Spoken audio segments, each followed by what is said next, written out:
कहानी सम्मान की रोटी। बहू की दी थाली में रोटी थी, मगर इज्जत नहीं। बेटे की आंखों में सवाल थे, मगर अपनापन नहीं। जिस पिता ने घर बनाया, आज उसी के लिए उस घर में जगह तंग पड़ गई। बुजुर्ग भूखे नहीं थे खाने को, वो तरसे तो सिर्फ अपनेपन की एक बूंद को। बहू के तानों ने नमक से ज्यादा जलाया, और बेटे की खामोशी ने हर रिश्ते को पराया बना दिया। जिस बाप ने बेटे को बनाया राजा बेटा, वही आज रोटी के लिए भी रहम का मोहताज है। सुबह का वक्त था। नीलिमा ने जल्दबाजी में नाश्ता तैयार किया, थोड़ी जली रोटी और सूखी सी सब्जी। श्याम बाबू ने थाली देखकर हल्के से कहा, बहू, अब इस उम्र में दान साथ नहीं देते। जरा नरम रोटी या थोड़ा दूध दे दो, उसी में भिगोकर खा लूंगा। बस यही कहना था कि नीलिमा भड़क गई। पापा जी, जो बना है खा लिया करिए चुपचाप। रोज रोज आपके नखरे उठाने के लिए मैं नहीं बैठी हूं। कहते कहते वह बड़बड़ाती रसोई में चली गई। श्याम बाबू की आंखों में थोड़ा सा दर्द उतर आया। नकली दांत, कमजोर पेट। इस उम्र में अगर सुबह दलिया या नरम उपमा मिल जाए तो थोड़ा सुकून मिलता, लेकिन कई दिनों से यह रोज की कहानी बन चुकी थी।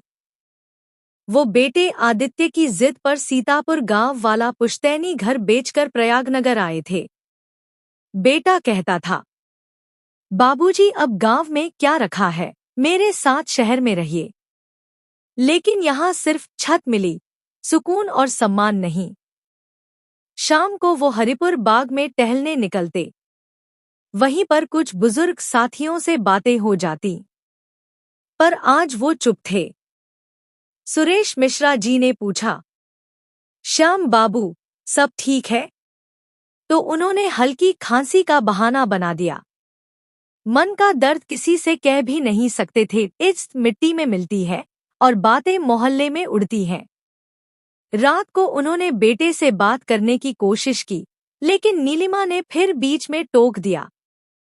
पापा जी, आदित्य थक कर आए हैं, खाना खा लेने दीजिए, बात बाद में हो जाएगी। श्याम बाबू चुपचाप खाना खाकर अपने कमरे में चले गए। फोटो में सुमित्रा देवी की मुस्कुराती तस्वीर थी। हाथ फेरते बोले, तुमने तो साथ छोड़ दिया, लेकिन यहाँ अपनों के बीच भी अजनबी जैसा जी रहा हूँ। आंखें भर आईं। उन्हें सपने में जैसे सुमित्रा देवी की आवाज सुनाई दी, श्याम जी, और नहीं सहना। गांव लौट जाइए।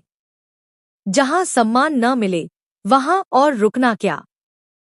सुबह उन्होंने निर्णय ले लिया, गांव लौट जाना है। खेतबाड़ी अब भी उनकी थी।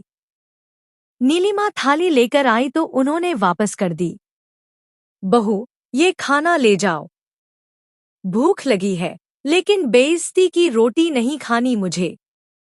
नीलिमा चौंक गई। पैसे की बर्बादी कर रहे हैं, कौन खाएगा ये खाना? श्याम बाबू बोले, इज्जत की सूखी रोटी भी बहुत होती है और अपमान का पकवान झर जैसा लगता है। मैं आज शाम गांव जा रहा हूं। उन्होंने आदित्य से सिर्फ इतना कहा, बेटा, खेत का थोड़ा काम है, निकल रहा हूं। आदित्य ने पूछा, बाबूजी, अचानक? श्याम बाबू मुस्कुराए। सीतापुर वाला पुराना घर अब भी है, वहां तुम्हारे चाचा जी रहते हैं, वहीं रुकूंगा। शाम को आदित्य जब घर लौटा तो उसे बेचैनी थी। उसने नीलिमा से पूछा, नीलिमा, सच सच बताओ, बाबूजी को कुछ कहा तुमने? नीलिमा बौखलाई। मैं ही क्या सब संभालूं? रोज उनके तानों से तंग आ चुकी थी। आज तो खाना भी नहीं खाया। अब आदित्य को सब समझ आ गया। तुमने एक बार फोन भी नहीं किया मुझे ये बताने कि बाबूजी बिना खाए चले गए।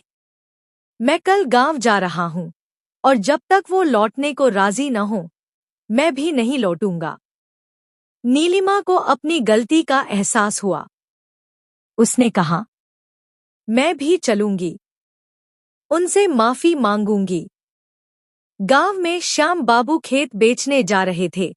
तभी आदित्य और नीलिमा वहां पहुंचे। नीलिमा रोती हुई उनके पैरों में गिर गई। माफ कर दीजिए बाबूजी, मुझसे भूल हो गई। आदित्य भी झुक गया। बाबूजी, मैंने आपको वक्त नहीं दिया, मेरी गलती है। श्याम बाबू बोले, गलती तब होती है जब इंसान अनजाने में करे। जो जानबूझकर हो वो गलती नहीं, अपराध होता है। लेकिन अगर तुम लोग वादा करो कि अब मैं सिर्फ जी नहीं, सम्मान से जी पाऊं, तो मैं चलूंगा। वे सभी लौट आए। अब नीलिमा खुद उनकी पसंद का खाना बनाती, आदित्य उनके साथ हर शाम बैठता, बातें करता। और गांव में भी एक छोटा सा घर बना, जहां छुट्टियों में पूरा परिवार एक साथ समय बिताता।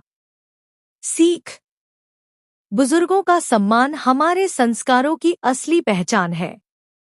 जिस घर में बड़ों की इज्जत नहीं, वो ईंट पत्थर का मकान भर होता है।